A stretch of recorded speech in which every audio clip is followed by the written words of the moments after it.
अस्सलाम वालेकुम। मैं sir doctor Zeeshan CO Kishore Sultana hospital and interventional cardiologist एक नई इन्फॉर्मेटिव वीडियो के साथ हाजिर हूँ। तो अच्छा नाज़रीन, मेरे से कुछ मेरे मरीज और व्यूअर्स वगैरह अक्सर सवाल करते हैं कि डॉक्टर साहब ये फीमेल्स को दिल का मसला कम क्यों होता है?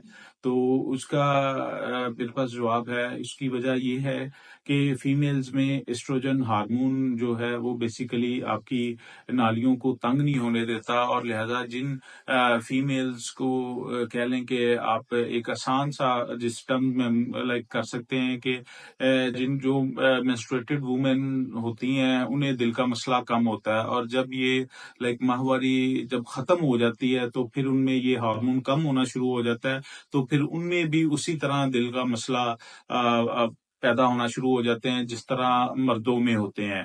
तो लिहाजा ये अल्लाह ताला की कुदरत है कि ये एक हार्मोन का फर्क है जो फीमेल्स में लाइक होता है, और वो एक बच्चे पैदा करने वाली एज तक लाइक वो रहता है, तो उसमें ये दिल के मसले कम पैदा होते हैं बनिस्बत मर्दों के।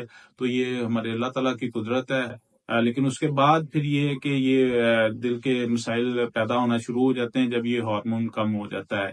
तो ये मसले अगर किसी को हों तो वो मेरे से राब्ता करें, तो इंशाल्लाह मैं उन्हें मुकम्मल गाइड करूंगा। बहुत शुक्रिया।